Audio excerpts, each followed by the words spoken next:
Olá pessoal, tudo bem? Professor Cristiano aqui para mais uma aula de História. Estamos aí no PET número 5, semana número 3. Vamos dar continuidade a esse tema interessantíssimo que é a ditadura militar, parte 2 da nossa aula de ditadura militar. Na aula passada, na aula 1, nós falamos sobre os governos do período militar, né, os presidentes e as medidas que foram tomadas, questão do AI-5, né, e da repressão. E nessa aula nós vamos falar um pouco sobre a questão da tortura, né, da perseguição, mas também da resistência, principalmente a resistência cultural, né? Os artistas tiveram um papel importante aí na luta contra o regime militar, tá? Então, sem demora, vamos passar para a aula de hoje. O tema está aqui, ditadura militar, repressão, tortura e resistência cultural, né? A parte 2 aí da nossa aula de ditadura militar, tá? Dando sequência. Primeiro com imagens, né? A gente sempre começa com imagens. Essas imagens mostram muito aí do que foi esse período militar, né? Nós temos aqui uma charge, né? De uma pessoa tendo seus olhos e sua boca tampada. Então, o que vocês acham que isso quer dizer, né? Isso aqui quer mostrar aí como que a liberdade de expressão estava cerceada, né? Como que a censura proibia com que as pessoas tivessem liberdade para poder expor a sua opinião, né? Expor, às vezes, o seu ponto contrário ali ao governo militar, né? E aí, os protestos, né? Ali em cima nós temos um protesto de mulheres, né? Contra a censura e pela cultura, né? E embaixo nós temos a imagem de alguns artistas ali, inclusive tendo centralizado ali o Chico Buarque, né? Esse cantor aí, importante cantor da MPB brasileira, que teve um papel fundamental aí no período de luta de resistência contra a ditadura militar, tá? Então vamos sem demora passar as nossas aulas. Nós vimos que após o golpe militar, né, acontecido lá no dia 31 de março de 1964, as Forças Armadas e o Exército começaram com a ditadura militar e esse governo foi marcado pelo cerceamento aí das liberdades individuais, né? Nós vimos que após o AI-5 a perseguição fica mais dura, fica mais complexa, né? Tem a questão lá do fim do habeas corpus, né? Qualquer pessoa poderia ser perseguida, poderia ser presa, né?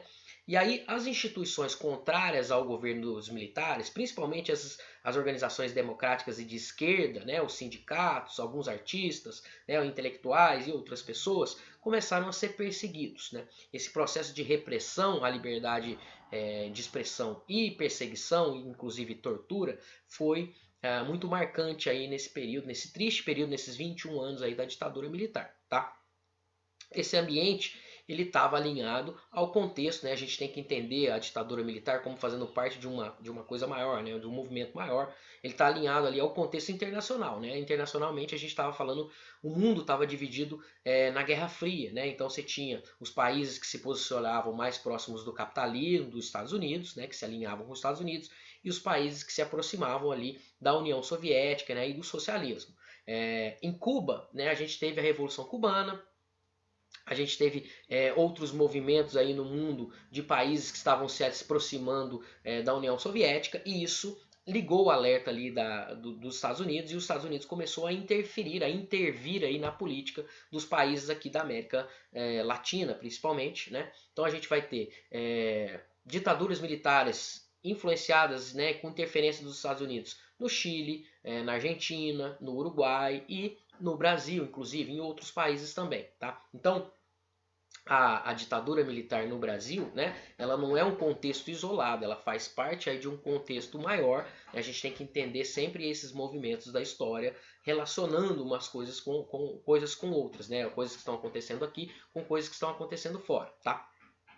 E aí esse regime militar, ele queria impedir, né, o crescimento do perigo, da ameaça, né, socialista ou comunista, né? Então a gente tinha lá, né, um comando de caça aos comunistas, né? A gente tinha a repressão e a perseguição a todos os partidos e pessoas e opiniões que fossem ligadas à esquerda, que fugissem um pouco daquele alinhamento com os Estados Unidos, né? E isso vai se dar muito fortemente aí no Brasil no período militar, né, inclusive com o uso de tortura, né, inclusive com assassinatos, com desaparecimento de pessoas, né, tudo isso aconteceu no Brasil de forma muito cruel, tá? A tortura sobre a ditadura militar, sobre o regime militar, né, ela vai ser principalmente feita pós AI-5, né?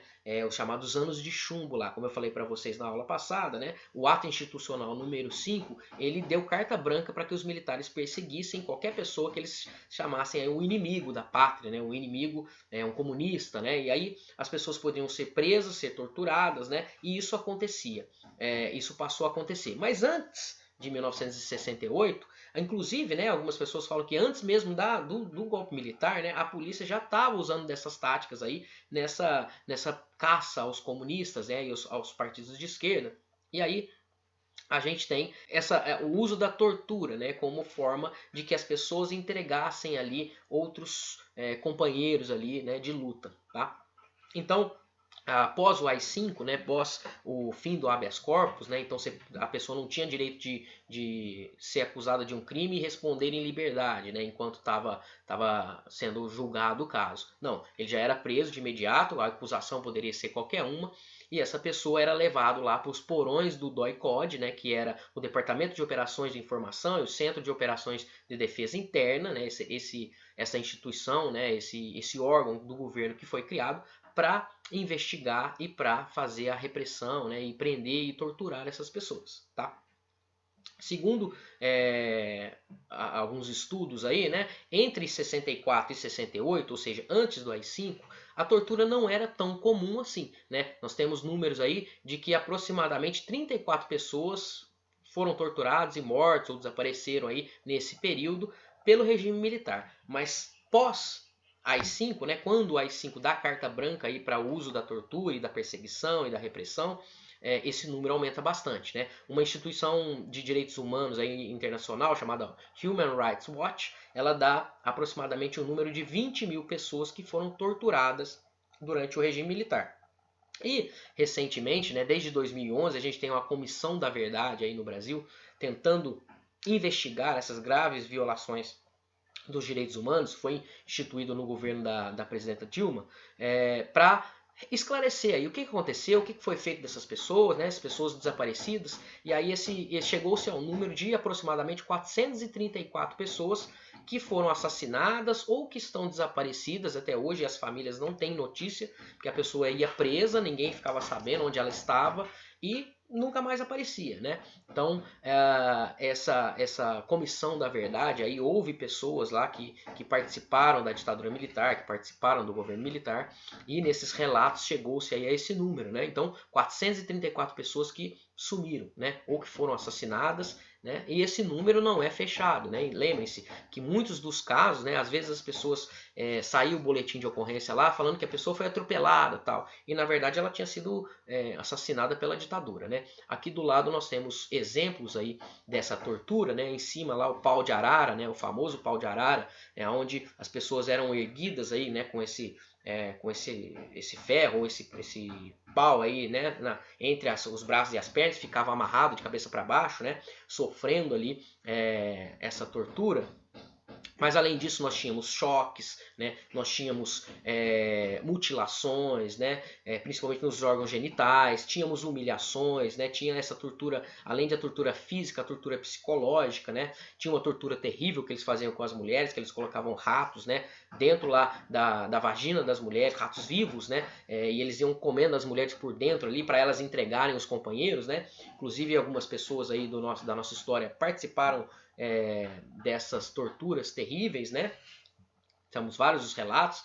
A ex-presidente Dilma, ela foi torturada na ditadura militar, né? Então eles faziam afogamento, choques, tal, ou seja, eles faziam de tudo para que as pessoas entregassem possíveis outros companheiros, outras pessoas que estavam lutando ali contra a ditadura militar, né? E o caso que ficou emblemático aí foi o caso do Herzog, né? Que é essa segunda imagem, a imagem de baixo ali, nós temos um homem enforcado, esse homem é um jornalista, né? O Vladimir Herzog, ele era um diretor lá da TV Cultura, e ele foi preso para ser investigado e tal, e de repente ele apareceu morto, né? Alegaram que ele se suicidou, mas depois foi provado que, na verdade, ele não tinha se suicidado, ele foi assassinado, e forjaram essa imagem aí para não falar que a ditadura militar matou uma pessoa, né? Que estava sendo investigada ali, que estava sendo interrogada, né? Isso aconteceu com várias pessoas, tá, gente? caso do Herzog ficou emblemático porque ele era uma pessoa conhecida e essa imagem aí, né, foi divulgada, as pessoas logo perceberam que era impossível ele ter se matado daquela forma e aí ficou descarado, né? Mas nós temos outro caso importante, que é o caso da Zuzu Angel, né? Inclusive tem um filme sobre esse caso, sobre a história da Zuzu Angel e do seu filho, o Stuart Angel, né? Que é? A Zuzu Angel, ela era uma estilista, ela produzia moda, né? Roupas, ela era famosa, tal. E ela tinha um filho, né, chamado Stuart Edgar Angel, que ele foi esportista, né, ele era muito ligado aos esportes, foi atleta do Flamengo, nós temos uma imagem ali dele participando, foi campeão do remo pelo Flamengo, né, e a Zuzu Angel era a mãe dele, tal, e ele, quando ele vai fazer a universidade, ele começa a se envolver com movimentos de esquerda ali, e dizem que ele se envolveu com um movimento chamado Movimento Revolucionário de 8 de outubro, né, que era um movimento de luta, de resistência contra a ditadura, um movimento armado, inclusive, e ele foi preso, ele foi ser interrogado, então ele teria sido levado lá pro aeroporto do Galeão, no Rio de Janeiro, né, para ser interrogado junto com outras pessoas. E aí, na tortura que foi feita com ele, né, amarraram o corpo dele num jipe ali na pista de pouso do aeroporto, e ele teve seu corpo arrastado, né, foi sofrendo ali as consequências dessa tortura. Depois eles colocavam a boca dele no escapamento do jipe ali para ele respirar aquela fumaça tóxica, e ele foi se engasgando e tal, e ele acabou falecendo cruelmente aí com essas torturas. E uma pessoa que estava com ele lá, que foi torturado junto com ele, escreveu uma carta relatando tudo que ele viu e entregou para a mãe dele. Ele desapareceu, né? Ele simplesmente foi preso, ninguém sabia para onde ele tinha sido levado, e ele desapareceu. O corpo dele nunca apareceu, né? E aí a mãe dele, que era uma figura conhecida, que era uma figura importante, uma estilista importante, ela começa uma campanha, inclusive, né, ela era casada com um norte-americano, então ela tinha acesso lá a jornalistas e ao governo norte-americano, ela manda cartas lá exigindo que providências fossem tomadas, porque ela estava procurando o corpo do filho dela, né? Ela só queria encontrar o corpo do filho dela, né? Inclusive, a esposa do Stuart Angel também foi assassinada pela ditadura, e a própria Zuzu Angel, né? Ela morreu num acidente de carro muito suspeito, né? Que depois, anos mais tarde, pessoas que participaram ali confessaram que ela foi sim assassinada pela ditadura. Então, ó, numa mesma família, 3 mortes aí, né? O Stuart Angel, a Zuzu Angel e a esposa do Stuart Angel também foram mortos por participarem ali de movimentos de esquerda, né? Então, o caso da Zuzu Angel, tem até um filme, eu recomendo vocês assistirem, né? É um caso emblemático aí, né, dessa luta, e ele teve uma repercussão muito grande porque ela começou um movimento, ela era uma pessoa famosa, e ela começou um movimento, inclusive internacional, chamando a atenção do mundo para essas torturas terríveis, né, que aconteciam no Brasil e esse desaparecimento dos corpos, né? Pessoas falaram depois, né, chegaram os pesquisadores, os estudiosos, os relatos da Comissão da Verdade e tal, chegaram a conclusão de que o Stuart Angel ele foi enterrado. Eles pensavam que ele tinha sido jogado no mar, o corpo dele tinha sido jogado no mar, mas ele foi sepultado ali, enterrado, escondido, né, na beira da pista ali do próprio aeroporto lá do Galeão, no Rio de Janeiro, né? Enfim, as pessoas que tinham medo de ser presa, né, por qualquer envolvimento, por ser um jornalista importante que criticava o governo, ou por ser um artista, ou por ser um político, né, as pessoas desses grupos que estavam sendo perseguidos começaram a não ter outra opção a não ser buscar o exílio. O que é o exílio? É você se refugiar em outro país, né? Você foge do seu país porque você vai ser preso político lá, você corre o risco de ser torturado e ser inclusive morto, né? Como estava acontecendo. E essas pessoas então fogem do país e vão, né? Primeiro, os primeiros refugiados eles vão aqui para os países da América do Sul, né? Uruguai, né? Algumas outras regiões, mas esperando que a ditadura durasse pouco tempo. Mas como essa ditadura vai durar 21 anos, né? Essas pessoas depois acabam indo para outros lugares, né? Para a Europa, inclusive, para outras regiões. Muitos artistas foram exilados, muitos políticos foram exilados, né? E aí você tinha movimentos de resistência aqui no Brasil, inclusive, para que as pessoas que estavam presas, né, pessoas que fossem capturadas, fossem libertadas para poder se exilar, para poder fugir do país, para evitar uma morte aí com essas torturas terríveis, né, com esses assassinatos que estavam acontecendo no período da ditadura militar, principalmente nesses anos de chumbo aí pós AI-5, tá? Inclusive, tem uma história aí que eu falei até na outra aula, né? Um grupo de guerrilha urbana aí, ele vai sequestrar lá um embaixador norte-americano, né? E em troca ele perde a liberdade de alguns prisioneiros, né? Alguns colegas deles que eles sabiam que estavam presos, para que essas pessoas pudessem sair da prisão e se exilar, e sair do país e não ser assassinados, né? Então esse movimento do exílio vai acontecer aí. Então, muitos políticos, jornalistas, intelectuais, professores, músicos, artistas, cineastas, né, várias pessoas ligadas aí a essa crítica ao governo militar vão ter que fugir do país, vão ter que ficar exilados, né, e viver exilados. Mas essas pessoas que se exilaram muitas vezes continuaram fazendo críticas aí ao regime militar, né, principalmente os artistas, né, principalmente os músicos, né, os cineastas, tal. Então essa resistência cultural ela vai ser muito grande, inclusive dessas pessoas no exílio, tá? Algumas figuras então que foram participar do exílio aí, o Caetano Veloso, o Gilberto Gil, o Chico Buarque, o Geraldo Vandré, o Ferreira Goulart, né, um poeta, o Glauber Rocha, cineasta, o Oscar Niemeyer, o arquiteto, né, o Fernando Henrique Cardoso, que foi presidente nosso, o Leonel Brizola, político também, né? Vários outros foram obrigados então a fugir do país para buscar segurança e liberdade em um outro território, né? Porque se eles ficassem no Brasil eles seriam presos. E como que foi feita então essa resistência cultural, né? Essa resistência cultural foi feita teve um papel muito importante na resistência, na luta contra a ditadura, né? Vocês sabem que na ditadura, nós falamos aí, né? Na ditadura, a partir de 1970, por exemplo, né, depois do AI-5, no governo do Médici, ele estabelece lá que tudo tinha que ser censurado, né? Eu falei na aula passada que os jornais começaram a publicar receitas de bolo, receitas de doce lá em matérias que foram censuradas, né? Mas músicas, peças de teatro, novelas, né? Tudo isso tinha que passar pela censura. E os artistas começaram então a ter que usar sua criatividade, né? E começou a surgir aí um grupo de artistas, principalmente músicos, mas também cineastas, né? Pessoas do teatro, poetas, ligados aí a essa contestação da ditadura. E essa contestação à ditadura era feita com textos e com músicas, com letras, né, muito bem pensadas para driblar ali os censores, né? Então os censores às vezes liam, não entendiam, né? Mas na verdade ali tinha uma crítica à ditadura, tinha uma crítica à sociedade brasileira do período, né, ao regime militar. Então os músicos, principalmente da MPB, começa a surgir um movimento importante de contestação, né? O Brasil vivia nesse momento a época dos grandes festivais, né? Então era costume, passava na televisão, nos canais de TV e tal, festivais de música, né? Então os cantores, né, escreviam canções lá e aí eles concorriam uns com os outros, né, para ver quem ganhava o prêmio lá de melhor canção de um determinado ano. E aí começam a surgir letras ligadas à crítica à ditadura, né? Letras que passavam despercebidas porque os censores não percebiam, né? O cara escrevia letras, músicos muito inteligentes, né? O Chico Buarque, por exemplo, né? Uma pessoa inteligentíssima aí que escrevia letras ali usando figuras de linguagem que a pessoa não percebia que ele estava fazendo uma crítica à ditadura, mas na verdade ele estava, né? Então o Caetano Veloso também fez isso, né? Muitos artistas começam a se engajar aí na luta contra a ditadura através de uma resistência cultural, né?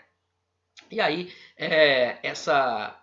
esse movimento musical, né, alguns estudiosos da história da música brasileira falam que esse movimento foi um movimento muito rico, né, na música brasileira.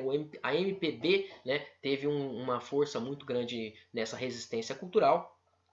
E aí a gente tem artistas aí como o Chico Buarque, né, o Caetano Veloso, o Gilberto Gil, a Elis Regina, o Milton Nascimento, o Geraldo André e vários outros aí criando músicas que até hoje viraram hinos, né?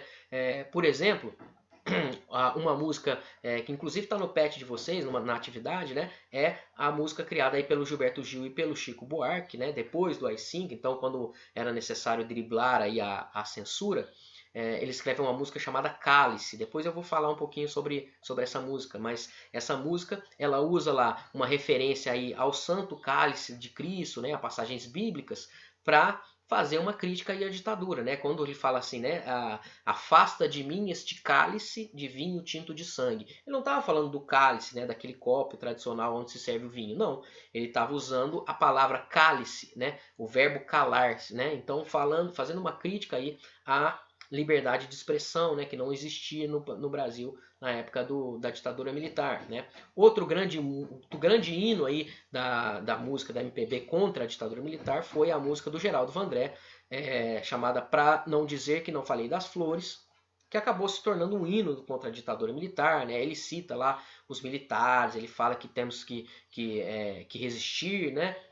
Depois eu vou detalhar a letra aqui para vocês, mas enfim, o Geraldo Vandré ele foi torturado, ele sofreu aí, né? Hoje ele não tem, ele tem problemas aí de entendimento da realidade porque de tanto que ele apanhou, né, nessa época de perseguição aí da ditadura militar, né? E por fim, um outro movimento importante, né? Mas nós temos várias figuras da música aí, a Elis Regina, né? O Bêbado Equilibrista fala sobre ditadura militar, a gente tem músicas do Chico Buarque, né? Apesar de Você, inclusive no processo de reabertura, né? A gente tem lá, quando eles estavam lutando pelas liberdades, pela anistia, né? Para que os perseguidos políticos tivessem o perdão, né, desses crimes que eles estavam sendo acusados e pudessem retornar do Brasil, já no processo de abertura. Tem uma música que fala Tô Voltando, né? Que ele fala lá, que eles falam que eles, né, ó, tô voltando, tô chegando, né, tá acabando a ditadura militar, né. A gente tem uma série de canções aí muito interessante para vocês pesquisarem. Um movimento importante que surgiu a partir da década de 70 ali foi o tropicalismo, né. O tropicalismo ele é diferente porque as músicas brasileiras até então falavam muito da realidade brasileira. O tropicalismo ele começa a trazer influências de outros movimentos culturais que estavam explodindo o mundo afora, né? Então a gente tem um movimento feminista, a gente tem o rock and roll, a gente tem a luta dos negros lá nos Estados Unidos, né? Pelas liberdades, que até hoje, né, está acontecendo. A gente tem uma série de outras questões aí que começam a chegar no Brasil também, né, contra essa sociedade conservadora, e aí começa a surgir esse movimento que ficou chamado de Tropicália, que tinha ali como líderes o Caetano Veloso, o Gilberto Gil, os Mutantes, né, e uma série, a Gal Costa, né? Uma série de outras, o Tom Zé, uma série de outros cantores aí que participaram já com uma roupagem um estilo mais ligado, com influências diversas, influências do rock and roll, com roupas coloridas. Então a gente tem uma série de movimentos aí nessa resistência cultural contra a ditadura militar. Por fim, tá aqui duas letras importantes, né? Para não dizer que não falei das flores, tá lá, ó, caminhando e cantando e seguindo a canção. Somos todos iguais, braços dados ou não. Nas escolas, nas ruas, campos e construções, caminhando e cantando e seguindo a canção. Vem, vamos embora que esperar não é saber. Quem sabe faz a hora, não espera acontecer. Estão chamando o povo aí a lutar contra essa ditadura, né? Enfim, depois façam uma leitura da letra aí, que ela é bem, né, cita lá os militares, ela cita essa resistência, chama o povo, vira um hino da ditadura, contra a ditadura militar, por chamar o povo aí a participar na luta na resistência contra a ditadura. Do outro lado nós temos lá a Cálice, né, essa música que eu citei. Então, ó, Pai, afasta de mim esse cálice de vinho tinto de sangue. Como beber dessa bebida amarga, tragar a dor, engolir a labuta. Mesmo calada a boca, resta o peito. Silêncio na cidade não se escuta. Então falando aí, né, que não se tinha liberdade para falar, para expor suas ideias e dessa dor, né, que essas pessoas estavam sentindo por viver aí nessa repressão e nesse período de ditadura tão terrível que durou aí 21 anos e que vai ter o processo de reabertura lá com a luta pelas diretas já, nós falamos na aula passada, né? Aqui na imagem nós temos protestos ali de pessoas, né, pelo fim da censura, né, e usando inclusive a letra da música, né, amanhã vai ser outro dia, uma música do Chico Buarque, né, falando que tudo vai passar, né, amanhã vai ser outro dia e o Brasil vai acabar com esse terrível período da ditadura militar que durou aí até 85, certo? Espero que vocês tenham gostado da nossa aula, né? Lembre-se de entrar lá no nosso canal, inscrevam-se no nosso canal, tá? No Amo História, curtam os vídeos, divulguem para as pessoas, né? Os colegas assistirem aí, comenta, tá? E a gente faça as atividades do PET e a gente volta semana que vem para finalizar o PET número 5. Um abraço e até mais.